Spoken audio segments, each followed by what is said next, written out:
My name is Adam Olney. I am Mrs. Olney's son. I will be finishing out the story of Where the Red Fern Grows. We're in chapter 19, part 2.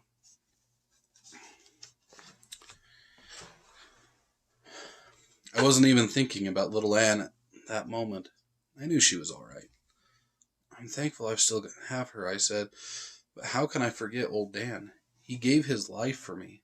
That's what he did. Just laid down his life for me. How can I ever forget something like that? Mama said, "It's been a terrible night for all of us. Let's go to bed and try to get some rest. Maybe we'll all feel better tomorrow." "No, Mama," I said. "You and Papa go on to bed. I think I'll stay up for a while." I couldn't sleep anyways. Mama started to protest, but Papa shook his head. Arm in arm, they walked from the room. Long after my mother and father had retired, I sat by the fire trying to think, and couldn't. I felt numb all over. I knew my dog was dead, but I couldn't believe it. I didn't want to. One day they were both alive and happy. Then that night, just like that, one of them was dead. I didn't know how long I had been sitting there when I heard a noise out on the porch. I got up, walked over to the door, and listened. It came again, a low whimper and a scratchy sound. I could think of only one thing that could have made that noise. It had to be my dog. He wasn't dead. He had come back to life. With a pounding heart, I opened the door and stepped out on the porch. What I saw was more than I could stand. The noise I had heard had been made by little Anne. All her life she had slept by old Dan's side, and although he was dead, she had left the doghouse, had come back to the porch, and snuggled up close to his side. She looked up at me and whimpered. I couldn't stand it. I didn't know I was running until I tripped and fell. I got on my feet and ran on and on, down through our fields of shocked corn, until I fell face down on the river's bank. There in the gray shadows of the breaking dawn, I cried until I could cry no more. The churning of gray squirrels in the bright morning sun told me it was daylight. I got to my feet and walked back to the house. Coming up through our barn lot, I saw my father feeding our stock. He came over and said, "Breakfast is about ready." "I don't want any breakfast, Papa," I said. "I'm not hungry. I have a job to do. I'll have to bury my dog." "I'll tell you what," he said. "I'm not going to be very busy today, so let's have a good breakfast, and then I'll help you." "No, Papa," I said. "I'll take care of it. You go and eat breakfast. Tell Mama I'm not hungry." I saw a hurt look in my father's eyes. Shaking his head, he turned and walked away. From rough pine slabs, I made a box for my dog. It was a crude box, but it was the best I could do. With strips of burlap and corn shucks, I padded the inside. On the hillside, at the foot of a beautiful red oak tree, I dug his grave. There, where the wild mountain flowers would grow in the spring, I laid him away. I had a purpose in burying my dog up there on the hillside. It was a beautiful spot. From there, one could see the country for miles, the long, white, crooked line of the river, the tall, thick timber of the bottoms, the sycamore, birch, and box elder. I thought perhaps that on moonlight nights old Dan would be able to hear the deep voices of the hounds as they rolled out of the river bottoms on the frosty air. After the last shovel of dirt was patted in place, I sat down and let my mind drift back through the years. I thought of the old KC baking powder can, and the first time I saw my pups in the box at the depot. I thought of the $50, the nickels and dimes, and the fishermen and blackberry patches. I looked at his grave, and, with tears in my eyes, I voiced these words: "You were worth it, old friend, and 1,000 times over." In my heart, I knew that there in the grave lay a man's best friend. 2 days later, when I came in from the bottoms where my father and I were clearing land, my mother said, "Billy, you had better look after your dog. She won't eat." I started looking for her. I went to the barn, the corn crib, and looked under the porch. I called her name. It was no use. I rounded up my sisters and asked if they had seen little Anne. The youngest one said she had seen her go down into the garden. I went there, calling her name. She wouldn't answer my call. I was about to give up, and then I saw her. She had wiggled her way far back under the thorny limbs of a blackberry bush in the corner of the garden. I talked to her and tried to coax her out. She wouldn't budge. I got down on my knees and crawled back to her. As I did, she raised her head and looked at me.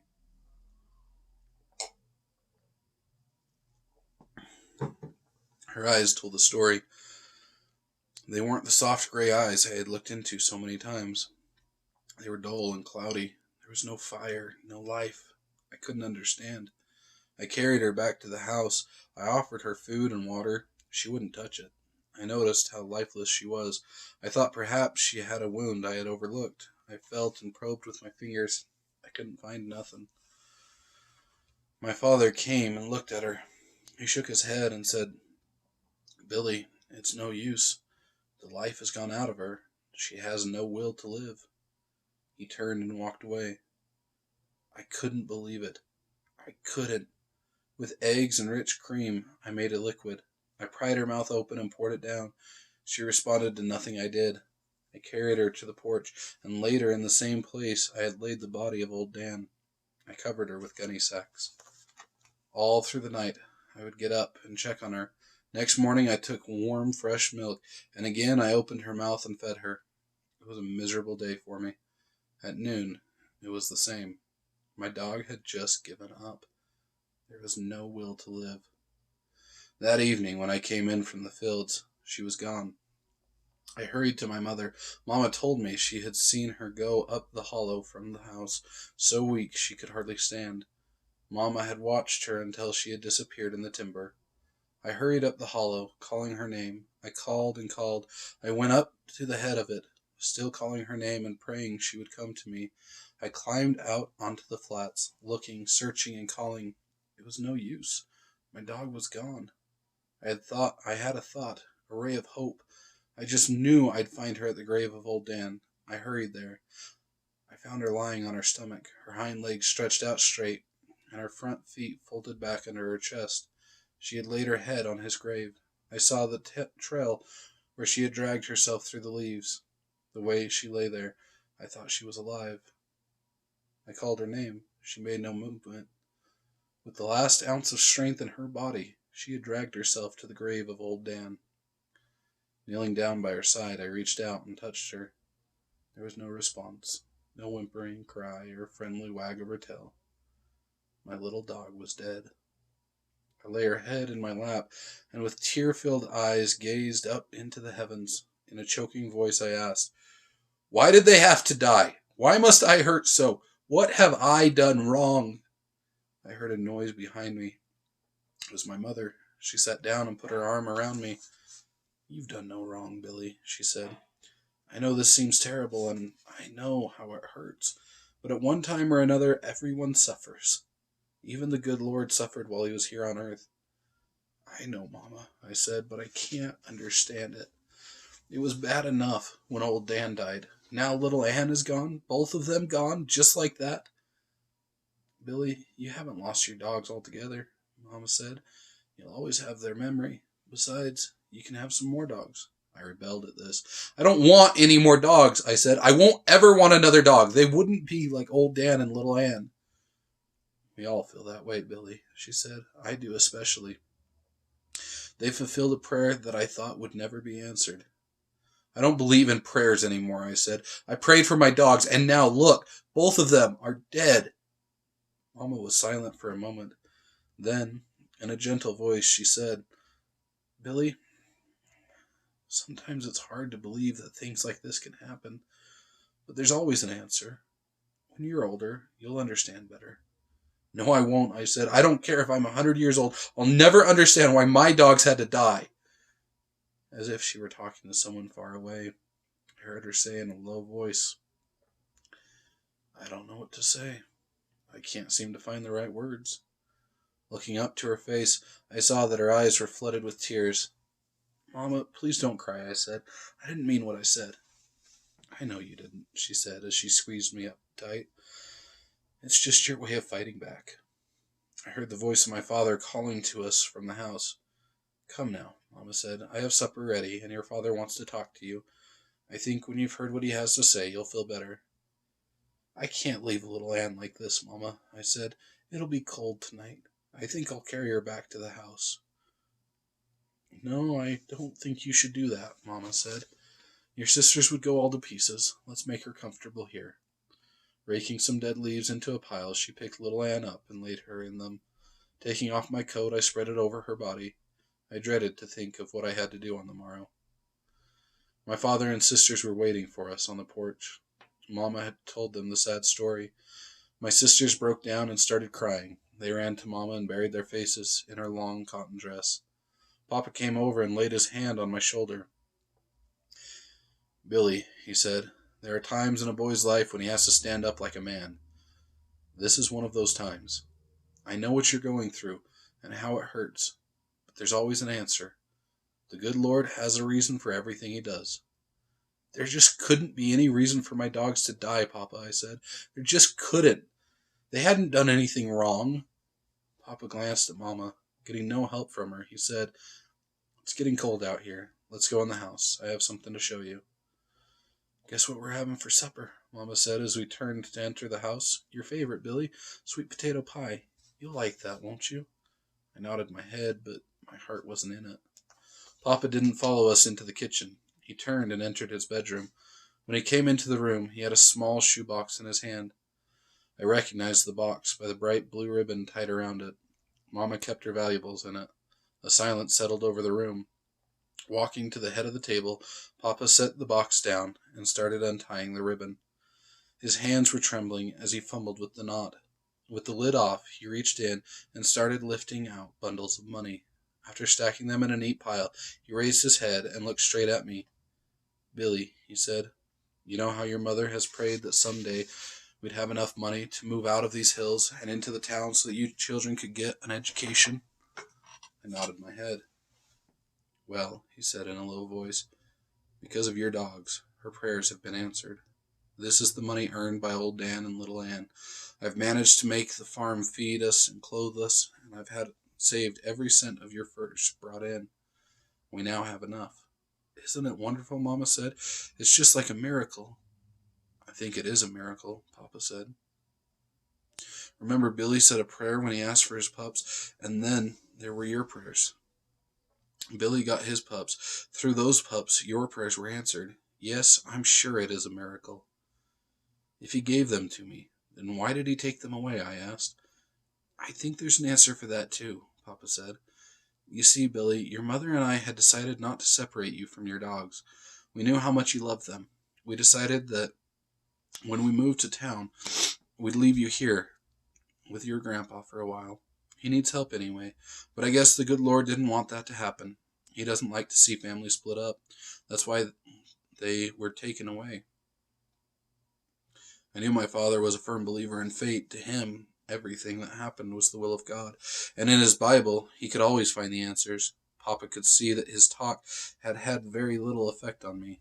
With a sorrowful look on his face, he sat down and said, Now let us give thanks for our food, and for all the wonderful things God has done for us. I'll say a special prayer and ask him to help Billy. I barely heard what Papa had to say. During the meal, I could tell that no one was enjoying the food. As soon as it was over, I went to my room and lay down on my bed. Mama came in. Why don't you go to bed, she said, and get a good night's sleep? You'll feel better tomorrow. No, I won't, Mama, I said. I'll have to bury little Ann tomorrow. I know, she said as she turned my covers down. I'll help if you want me to. No, Mama, I said. I don't want anyone to help. I'd rather do it all by myself. Billy, you're always doing things by yourself, Mama said. That's not right. Everyone needs help sometime in his life. I know, Mama, I said. But please, not this time. Ever since my dogs were puppies, we've always been together, just us three. We hunted together and played together. We even went swimming together. Did you know, Mama, that little Ann used to come every night and peek in my window just to see if I was all right? I guess that's why I want to be by myself when I bury her. Now say your prayers and go to sleep. I'm sure you'll feel better in the morning. I didn't feel like saying any prayers that night. I was hurting too much. Long after the rest of the family had gone to bed, I lay staring into the darkness, trying to think, and not able to. Sometime in the night I got up, tiptoed to my window, and looked out at my doghouse. It looked so lonely and empty sitting there in the moonlight. I could see that the door was slightly ajar. I thought of the many times I had lain in my bed and listened to the squeaking of the door as my dogs went in and out. I didn't know I was crying until I felt the tears rolling down my cheeks. Mama must have heard me get up. She came in and put her arms around me. "Billy," she said in a quivering voice, "you'll just have to stop this. You're going to make yourself sick, and I don't think I can stand any more of it." "I can't, Mama," I said. "It hurts so much. I just can't. I don't want you to feel bad just because I do." "I can't help it, Billy," she said. "Come now and get back in bed. I'm afraid you'll catch cold." After she tucked me in, she sat on the bed for a while. As if she were talking to the darkness, I heard her say, "If only there were some way I could help, something I could do." "No one can help, Mama," I said. "No one can bring my dogs back." "I know," she said as she got up to leave the room. "But there must be something. There just has to be." After Mama had left the room, I buried my face in my pillow and cried myself to sleep. The next morning, I made another box. It was smaller than the first one. Each nail I drove in the rough pine boards caused the knot in my throat to get bigger and bigger. My sisters came to help. They stood it for a while. Then, with tears streaming, they ran for the house. I buried little Ann by the side of old Dan. I knew that was where she wanted to be. I also buried a part of my life, along with my dog. Remembering a sandstone ledge I had seen while prowling the woods, I went there. I picked out a nice stone and carried it back to the graves. Then, with painstaking care, I carved their names deep in its red surface. As I stood looking at the two graves, I tried hard to understand some of the things my father had told me, but I couldn't. I was still hurting and still had that empty feeling. I went to Mama and had a talk with her. "Mama," I asked, "do you think God has made a heaven for all good dogs?" "Yes," she said, "I'm sure he did." "You think he made a place for them dogs to hunt? You know, just like we have here in our place, with mountains and sycamore trees, rivers and cornfields and old rail fences. Do you think he did?" "From what I've read in the good book, Billy," she said, "he put far more things up there than we have here. Yes, I'm sure he did." I was thinking this over when Mama came up to me and started tucking my shirt in. "Do you feel better now?" she asked. "It still hurts, Mama," I said as I buried my face in her dress. "But I do feel a little better." "I'm glad," she said as she patted my head.